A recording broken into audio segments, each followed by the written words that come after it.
Ladies and gentlemen, we are live. It's time.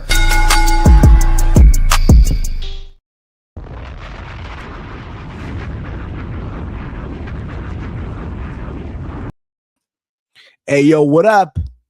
Happy Tuesday to you all. What is going on, everybody? We are now live here with the Raw Rundown on this Tuesday, December the 16th, 2025. If you are new to the channel, hit that subscribe button down below. Give this video a big old thumbs up. Share with all of your friends out there in the world of social media, wherever it is that you guys share your videos and all that stuff. Or if you're watching on the playback, leave a like, leave a comment, whatever it is.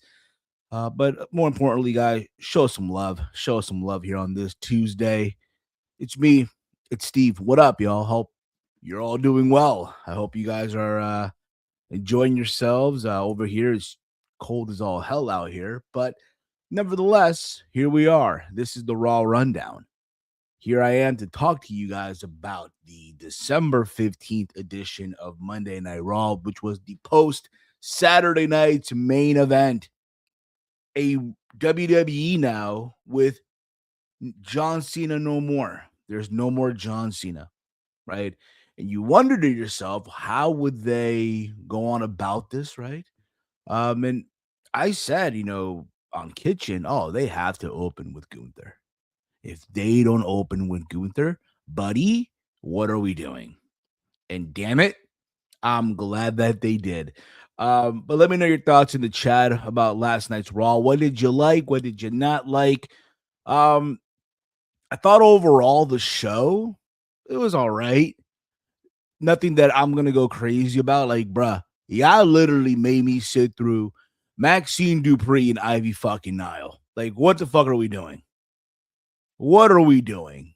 And then we found out who is the masked man, Austin Theory. I mean, we all kind of knew it was him this whole time. So, I mean, I'm not surprised, but we finally find out who it was. If you're not checked out, if you haven't already checked out the show from last night on Steve's Kitchen, where I gave my thoughts on John Cena being a hypocrite, John Cena tapping out to Gunther in his last match ever as an in-ring performer in WWE.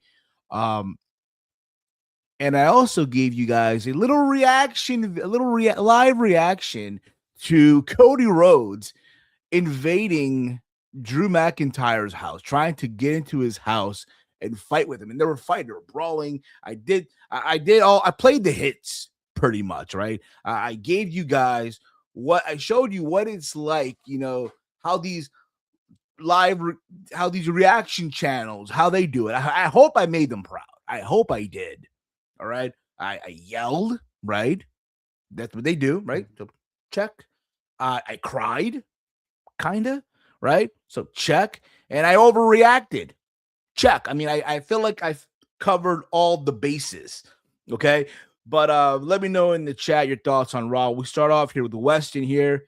As a person who considers The Rock to be one of his goats, I can proudly say Gunther is the real final boss. Okay. Raw was good enough to be entertained. That's saying it fairly, I guess. What's going on? Everything Pro Wrestling Show. What's going on, brothers? Hope all is well with y'all over there. But let's get into this because again, for me, I thought this show was all right. To be honest, Raw was live this last night from Hershey, Pennsylvania, at the Giant Center. Cage match though. Ooh, ugh. Out of 10, they gave the show a rating of a 5.38.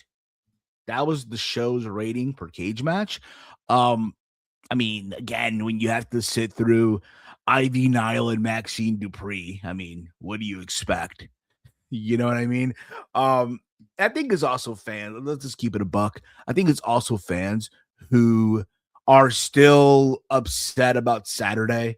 So they're going to try to do whatever they can to just give everything a low grade because they are still disappointed about what happened on Saturday night with John Cena retiring um retiring and tapping out, and people are still upset at Triple H for what happened. And I don't know about you guys, but I have right now exclusive footage of Triple H's response. Because Triple H, believe it or not, he responded.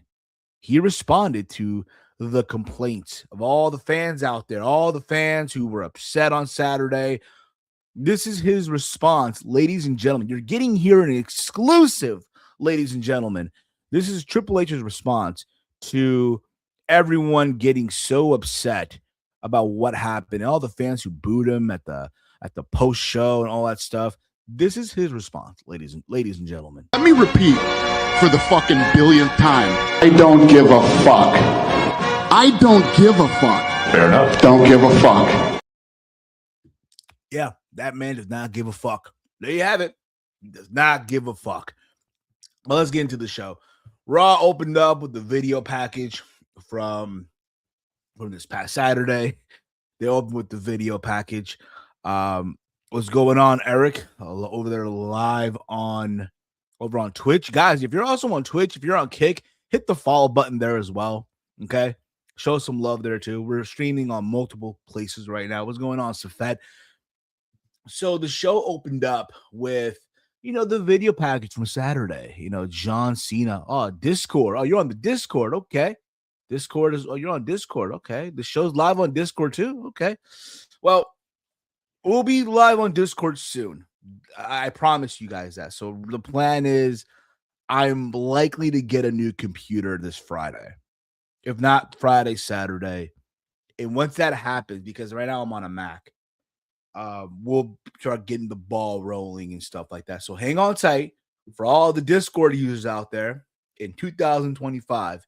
Hang on tight. It's coming.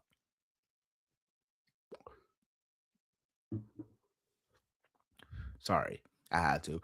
But the show opened up with the video package from Saturday, and of course John Cena, him losing and stuff like that. And then we opened the show, and Gunther opened the show to a loud, massive ovation of boos.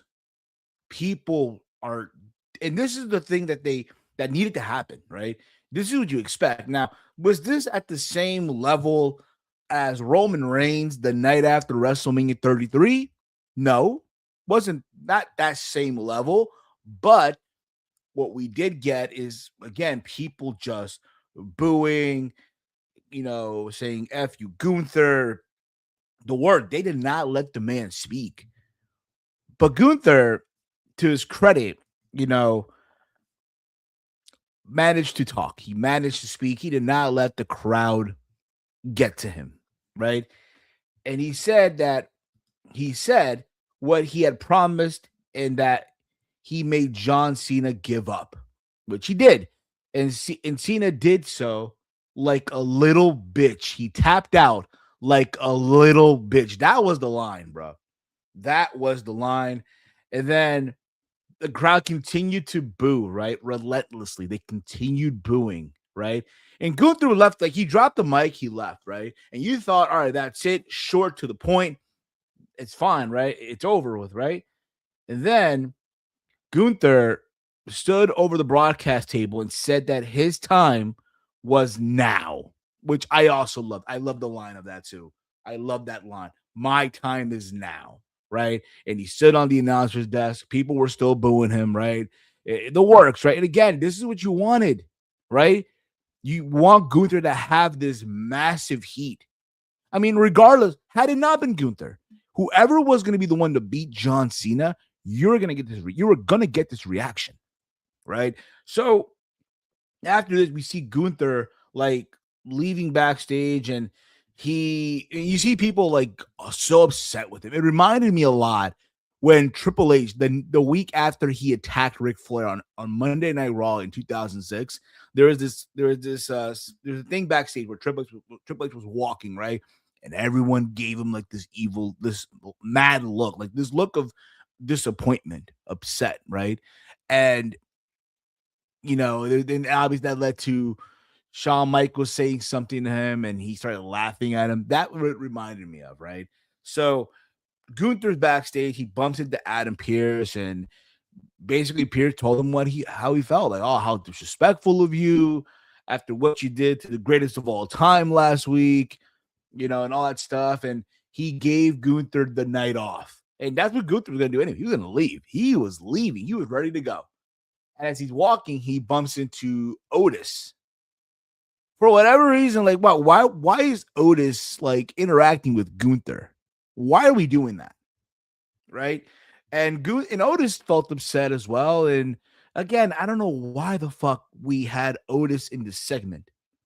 I have no fucking clue. Like, I'm not sitting here asking for a Gunther and Otis match. I'm good on that. I am good.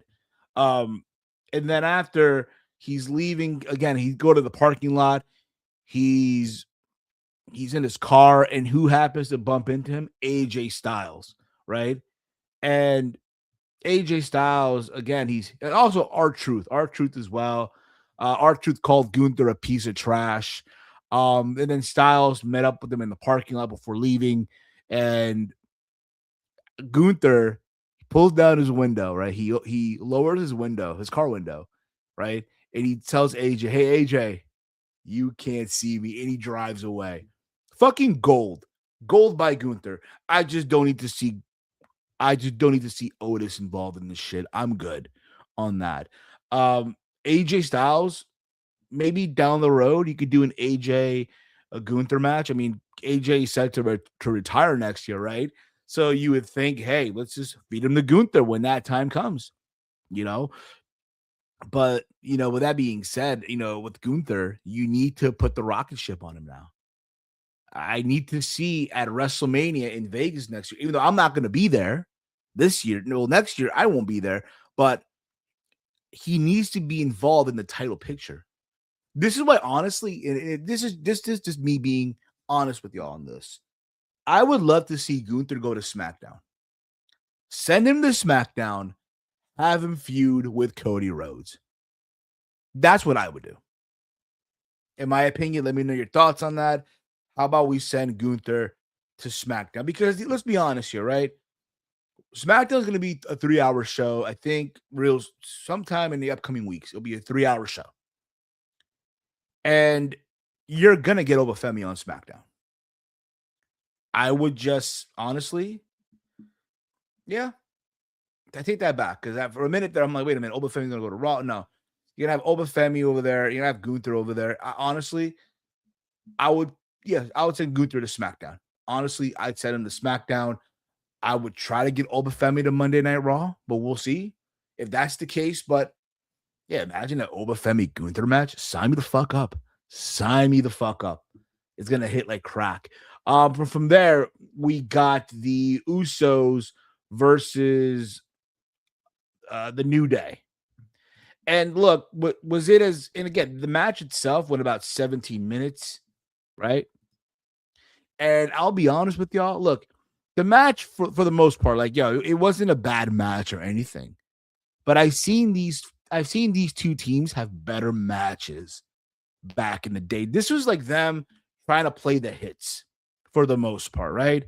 And when it was all said and done, the Uso did pick up the win. They hit the 1D on, I believe, Kofi Kingston.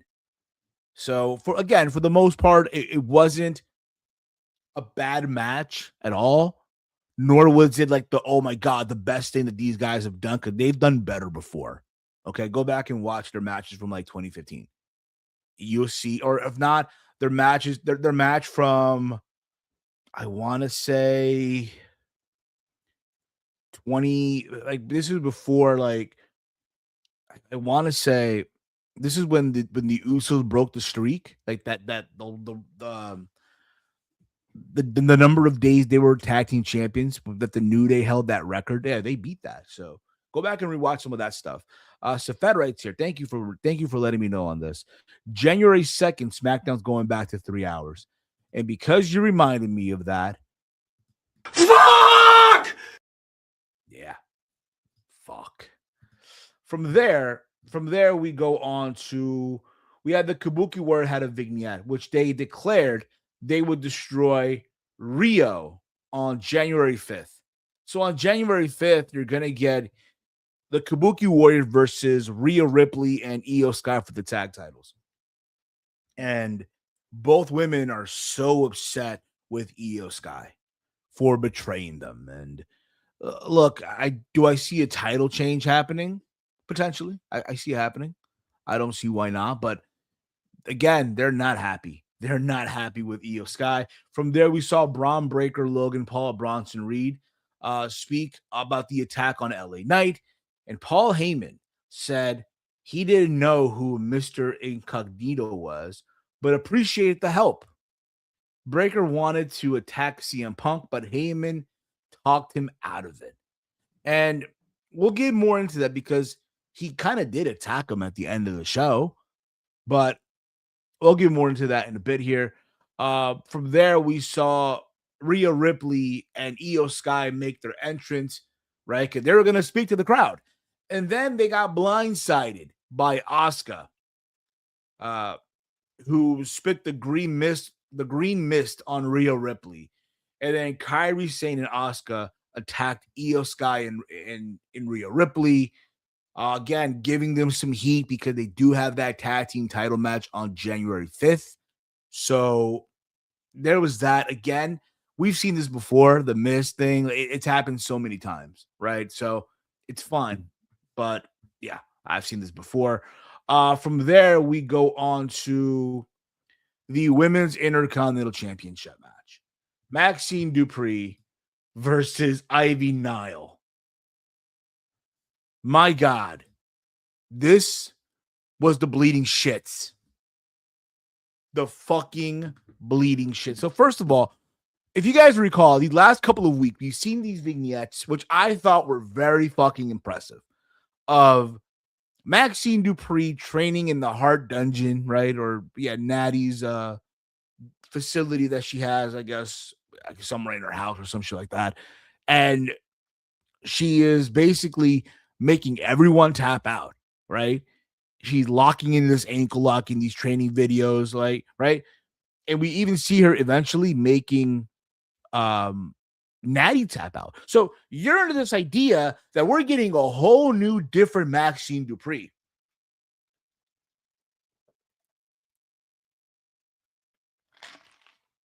You're under this idea that we're getting this whole new Maxine Dupree, a more aggressive, right?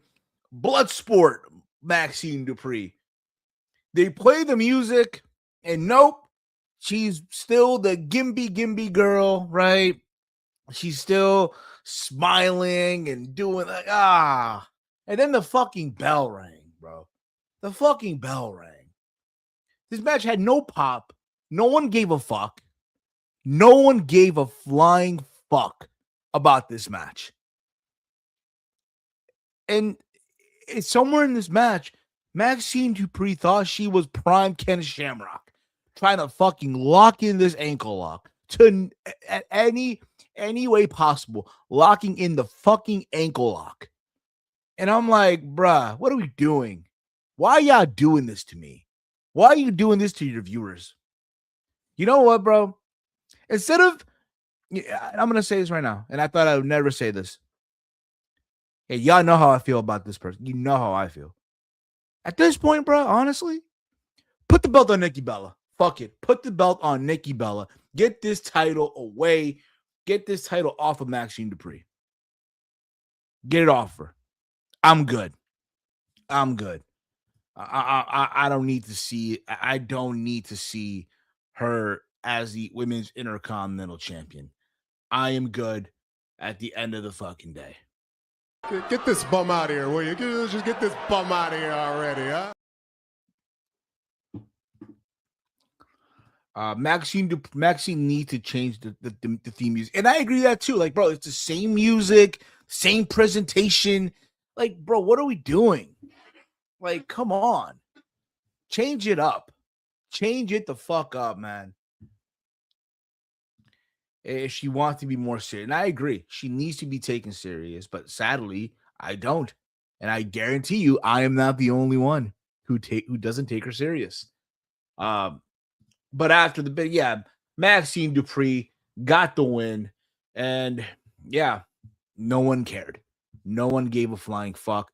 Backstage, we see Adam Pearce having a word with Javon Evans. That's right, NXT's Javon Evans, right? The same Javon Evans who on Friday had a big win over The Miz, right? And then he had that tag match, him and Leon Slater against Dragon Lee and AJ Styles, right?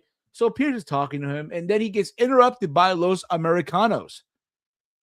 And El Gran Americano complained about not having a spot on Saturday night's main event. Mind you, he was talking in Spanish the entire time.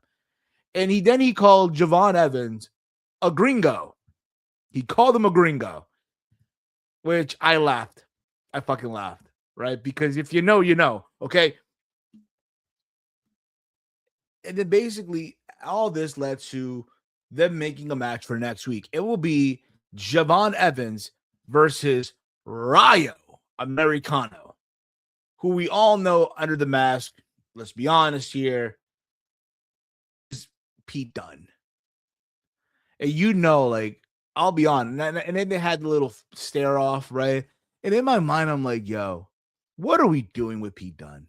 Why is he, again, look, do what you got to do to get on TV. I get that. You do what you have to do. But it's so fucking depressing. It is so fucking depressing. Like, if you're Pete Dunne, bro, a part of me feels like, yo, you're counting the days. You are just counting the fucking days, right? But we're getting that match next week. It will be Rayo Americano versus Javon Evans. Should be a good way to showcase Javon. It looks like, you know, again, because what he did on Friday, Adam Pearce wants to have a look at him, what he does in the ring, and there might be some bidding war between the general managers, between, you know, for Javon Evans. And honestly, they should do the same thing for Obafemi. What they should I wish they would have had an Obafemi match last night. I wish there was an Obafemi match on Raw and on SmackDown, but they didn't do that. So there's that too.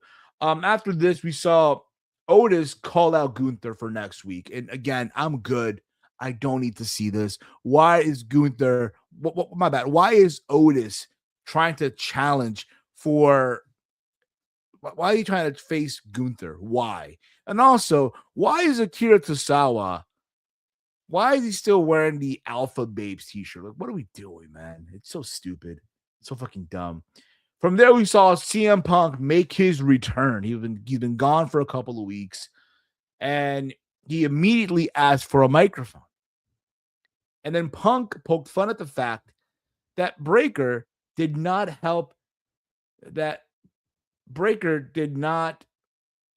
do it on his own, right? He had to get help, right, from the Vision. And Punk saying Breaker didn't have the heart to carry the gold. He also poked fun at his family, right? His dumb uncle, his dumb father, right? Steiner math, the works. But being that also Braun Breaker wants 2011 CM Punk. And Punk saying, hey, you don't want 2011 CM Punk when you can't even handle 2025 CM Punk. And when it's all said and done on January 5th, CM Punk will still be the world heavyweight champion, the best in the world. Basic stuff.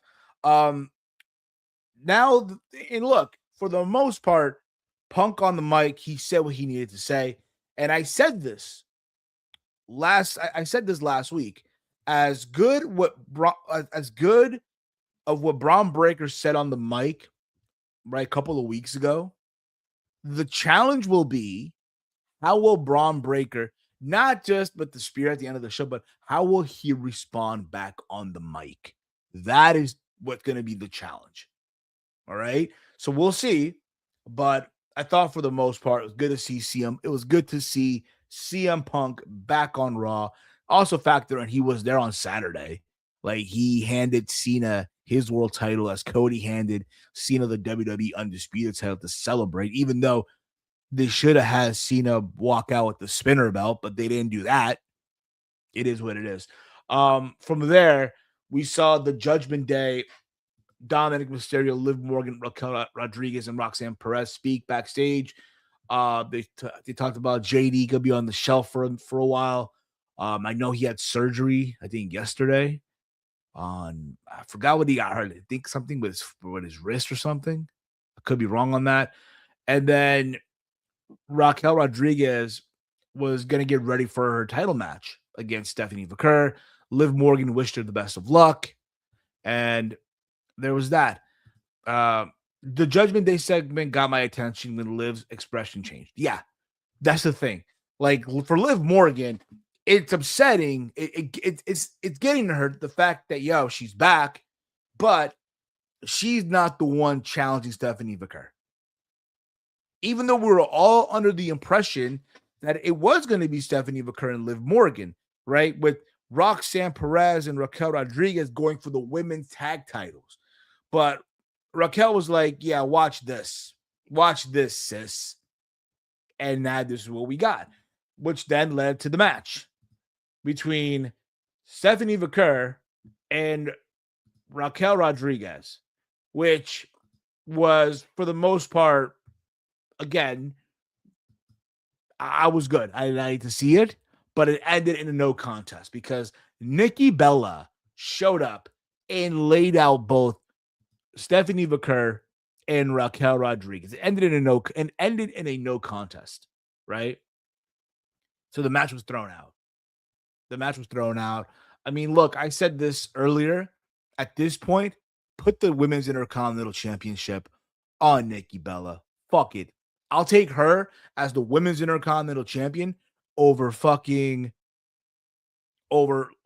Maxine Dupree at this point in juncture.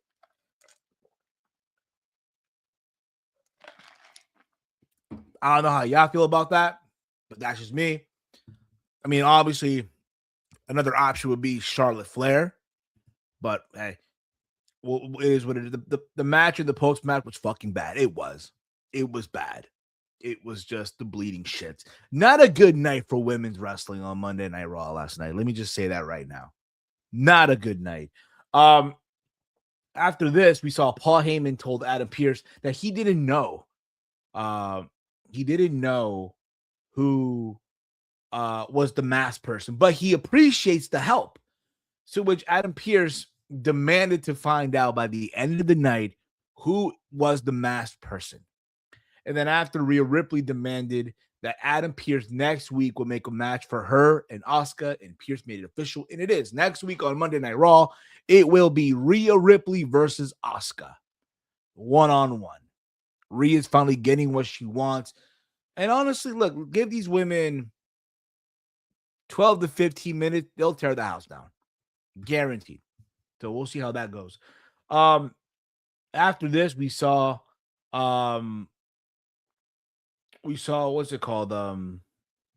We saw AJ Styles and Dragon Lee made it clear that they will face any tag team at any time for the tag titles, right? They were being interviewed by Jackie Redmond, right? So again, they're continuing this thing about being fighting champions, and eventually, I do think this will lead to the Usos versus Dragon Lee and AJ Styles. I see that happening, honestly, on the January 5th episode of Monday Night Raw, which again should be a fun match. And then after, Nikki Bella showed up, and she basically said that she's a Hall of Famer. She need to be treated with respect, and that Vaquera and Rodriguez should be shining her boots, even though she doesn't even wrestle in boots. She wrestles in fucking Jordan 1s, the mids. So I don't know what the fuck she's talking about. But again, at this point, I will take her as the Women's Intercontinental Champion over Maxine Dupree at this point in juncture. From there, after that, we saw Lyra Valkyria backstage talking to Bayley, and Bayley was upset. You know, you can see that she was upset that she lost on Saturday to Sol Ruca at Saturday night's main event. and she was doubting herself, right? And then Lyra Valkyria found the way to fire her up, calling her a dumb idiot, right? Shoved her, and then Bayley just snapped. It lit a fire in her. It lit a fire. And it's also official that next week it will be, Bayley going one-on-one with Roxanne Perez of the Judgment Day. So that's happening next week. So, I mean, look, it should be a solid match. The women before Nikki Bella paved the way for women's wrestling. True, but I think for Nikki is like, she was in her eyes, the queen of the Divas era. And if memory serves me correct, she did hold the Divas title. She has the record for the longest reign. So, I mean, she can get away with it. But at this point, like I mentioned before, give this woman the women's Intercontinental title. Anyone but Maxine Dupree. From there, we saw Logan Paul versus Rey Mysterio. And by the way, before this, CM Punk offered his services. He'll have his back. The match for what it was. Look, my guy, the Maverick, main event. His new name is Main Event Maverick, okay? My guy, Logan Paul, the Maverick, Main Event Maverick. Once again, doing the best he can to save this show. And him and Ray, the match for what it was all right. Nothing to go crazy about, right? There's a moment in the match where Paul Heyman tried to hand the brass knucks to Logan Paul. And he was trying to hit Rey Mysterio with it. Hey, he's defending himself, right? Ray sees it, drop kicks him, 619. The brass knucks drop. And it looked like Rey Mysterio was going to go for the brass knucks. But he's staring at it. And then, who happens to make an appearance? The Masked Man made an appearance. The Masked Man made an appearance. He curb stomped Rey Mysterio, which then led to Logan Paul hitting the frog, the frog splash for the 1, 2, 3. And then CM Punk came out, right? Try to make the save. The Masked Man ran away, right? And Braun Breaker was also there. There was a little brawl earlier between Braun Breaker and CM Punk with the steel chair, but the Masked Man found a way to escape. And you're wondering, okay, we're going to find out who it is tonight. We're going to find out, right? And he goes into the crowd and he proceeds to unmask himself. And you realize it's none other than Austin Theory, who is the Masked Man. And then after, while all this is happening, Braun Breaker is behind CM Punk and he lays him out with a spear. And then he holds up the World Heavyweight title, gets in Punk's face while Punk is laying there, tells him if you ever mention his family again, things will go bad for him. Right? Weston writes here, it was Justin Timberlake. Full-time Maverick. Logan has been on TV for consecutive weeks now. Hey, man, my guy, the Maverick, he is serious. He's not fucking around, bro. He is not fucking around. He's not like your internet darlings out there, okay? He's putting in the work week in and week out, bro. He's not fucking around. He's not fucking around. I'm telling you right now. Yo, for real. Y'all should be thankful, yo. Logan Paul cannot go to Japan. Because if he did, bro, I'm telling you, Logan Paul would win the G1, New Japan Cup, Super Juniors, you name it. He'll conquer the country. He'll conquer it. But I'm happy for the Maverick. I'm happy for my guy, yo. Good for him. Good for him. And that's how Raw ended. That's how Raw ended. We know who the Masked Man is. We know who it's Austin Theory. There's some people who say, oh, there's two of them, right? We might find out who the other masked person is on SmackDown. I don't think so. I just don't think that's going to happen. I think we know it's Austin Theory, right? There's been saying that, he's there just to take the pins and stuff like that. I mean, look, do what you got to do to get on TV, right? For Austin Theory right now, it's now or never, right? It's now or never. It's crazy though, right? Like Grayson Waller is part of the New Day. Like he's carrying the bags for the New Day, right? Meanwhile, Austin Theory, shaved head and all, looking like Justin Timberlake, looking like looking like fucking como se dice, looking like freaking a looked like Daniel Garcia hit puberty, right? Hershey, Pennsylvania sucked as a crowd. Yeah, they did. They shat the bed. The only thing I know about Hershey, Pennsylvania is Hershey World. It's a fucking long of a fucking drive. That's all I know. Logan Paul should be world champion next year. I even got a Logan Paul t-shirt. That's wonderful, Wes. I'm proud of you, man. I am so proud of you, man. You know what, man? Just for that, brother. Just for that, my man. Just for that, I'm going to give you a clap, man. You've earned it, brother. You've earned it.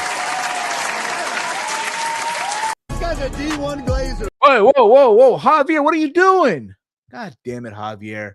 God damn it. The New Day needs to end. They have nothing to offer anymore. I mean, this nostalgia, bro. It's what it is. It's fucking nostalgia. But that was Monday Night Raw. I mean, look, you got what you wanted from Gunther, right? That crowd reaction, the way he was trolling the crowd, right? Awesome shit. All right. Outside of that, I mean, honestly, go back and just rewatch that, I guess, and then see who the masked person is. Again, I can do anyone but Maxine Dupree. All right. I feel like, honestly, again, it was a bad night for women's wrestling on Monday Night Raw last night. A terrible night, right? 2 shitty matches, a fucking run-in from someone who thinks she paved the way, someone who thinks that the women today should be shining her boots, even though she never once in her big run never wore a pair of wrestling boots. She wore sneakers. It is what it is. All right. That's going to be it for me, guys. Much love to all of you. All right. If you've not checked out the other content on the channel, make sure you guys check out yesterday Steve's Kitchen, where I gave my thoughts on John Cena tapping out to Gunther. And I even gave you guys a live reaction to Cody Rhodes going to Drew McIntyre's house and trying to attack him. I did my live reaction. I kind of, like I said earlier, I tried to do it the way these reaction channels do it, right? I yelled, I cried, I overreacted, right? I feel like I covered every base, right? That's what I felt like I did. So go give that a watch. I'll be back Thursday for another edition of Something About Dynamite. Remember, tomorrow's Dynamite is going to be a 3-hour show, ladies and gentlemen. I don't know how many of you were aware of that, but it's going to be a 3-hour show from Manchester, England. I'm not feeling it. I'm not feeling 3 hours, but it is what it is. And if you are a channel member, you get to watch the show with me and the gang as a family. Okay? So if you want to be a channel member, it's only $2.99 a month. Hit that join button, and you get to watch wrestling with us whenever wrestling is on and stuff like that. All right? Yeah, exactly, Chief. Lord help us. Who 3 hours? AEW tomorrow. Dynamite and Collision. 3-hour special from Manchester, England, which is already, by the time we watch it, it already happened. So it's going to be taped, a taped episode. You know, so there's that. But that's going to be it for me, guys. Much love to all of you. Thank you for watching. For myself, for the gang, for Gunther, for Austin Theory, this has been the Raw Rundown here on the Around the Point Network. And also, Epic is still missing, by the way. I don't know if you've seen him. But much love to all of you. By the way, AEW Dark is on right now. Let's see here.